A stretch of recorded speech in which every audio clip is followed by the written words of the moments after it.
I stopped feeling things around year 3. Not all at once, it happened so slowly, I didn't notice until one day, Marcus was yelling at me, and I realized I couldn't hear the words anymore. I could see his mouth moving, his face getting red, but it was like watching TV with the sound off. That's when I knew something inside me had broken. Let me go back. Because I wasn't always like this. At 28, I had a good job, friends, a life. I laughed. I cried.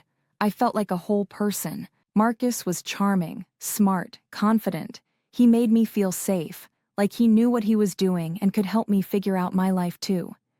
I remember exactly when it started. We were watching a movie. Something sad. I cried during a scene where a father says goodbye to his daughter. Just quiet tears. Marcus looked over. No smile. No comfort. Really? You're crying at this? I laughed, embarrassed. It's just a sad scene.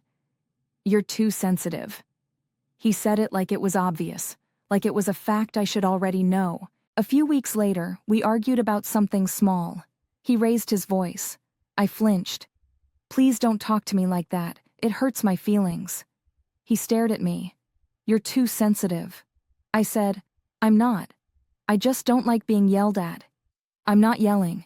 You're overreacting. And that's when the voice in my head started. Am I overreacting?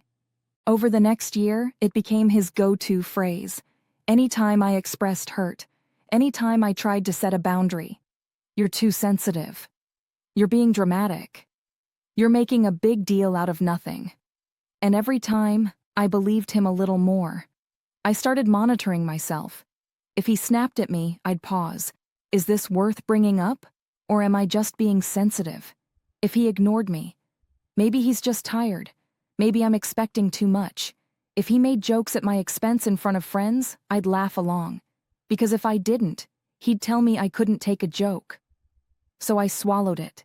The comments, the tone, the moments where he made me feel small. I told myself I was being strong, mature, understanding.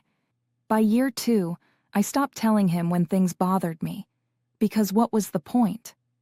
Every attempt at communication was met with the same response.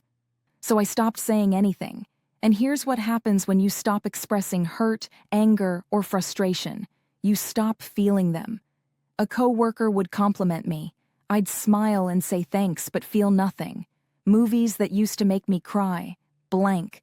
A promotion at work, no pride, no excitement, just flatness. I thought maybe I was depressed. I went to a doctor, got antidepressants. They didn't help, because it wasn't depression. I'd turned off a part of myself to survive living with Marcus. And I couldn't turn it back on. By year 3, things got worse. He wasn't just calling me too sensitive. He was calling me stupid, saying I didn't understand anything, that I was lucky he put up with me, and I'd just stand there. Not because I was strong, because I literally couldn't feel it anymore. My sister noticed. After dinner one night, she pulled me aside. Are you okay? You don't seem like yourself. I'm fine. He talks to you like you're nothing, and you just sit there. I'm not too sensitive. That's the whole point. I'm not going to let every little thing bother me.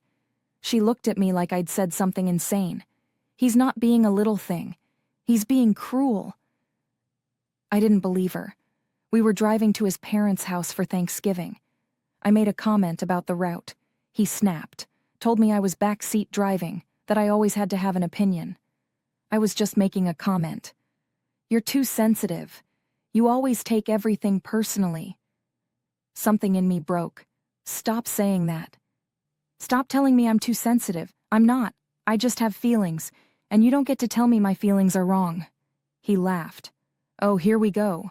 You're going to make this into a big thing now. It is a big thing. You've been saying it for 4 years. I believed there was something wrong with me, but there's not. You just don't want to be held accountable for how you treat me. The car got quiet. Finally, his voice cold. If you're so unhappy, why don't you leave? And I realized he didn't care if I stayed or left, if I was hurt or happy or numb. He just cared about being right. I didn't leave that day. But 6 months later, I packed my things while he was at work. Left a note. Simple. I couldn't do it anymore. He called later, said I was overreacting, being too sensitive, throwing away 4 years over nothing. I almost believed him. Almost. But I hung up, sat in the quiet of my new apartment, and felt something, not happiness or relief, just a tiny flicker of anger. And I thought, good, that's good.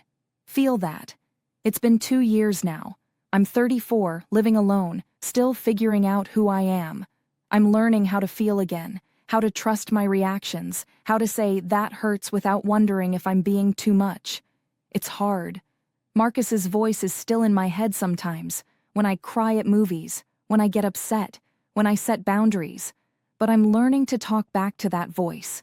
No, I'm not too sensitive. I'm exactly as sensitive as I need to be. Because sensitivity isn't a flaw.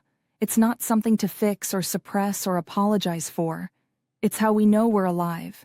It's how we know we matter. If someone has told you you're too sensitive, if someone has made you feel like your feelings are wrong or too big or too much, you're not too sensitive.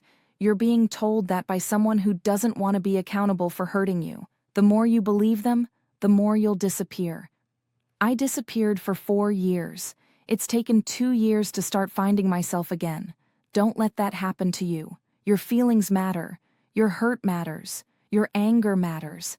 Anyone who tells you otherwise isn't someone who loves you. They're someone who wants to control you. And you deserve better than that. I stopped feeling things around year 3. Not all at once. It happened so slowly I didn't notice until one day Marcus was yelling at me and I realized I couldn't hear the words anymore. I could see his mouth moving, his face getting red, but it was like watching TV with the sound off. That's when I knew something inside me had broken.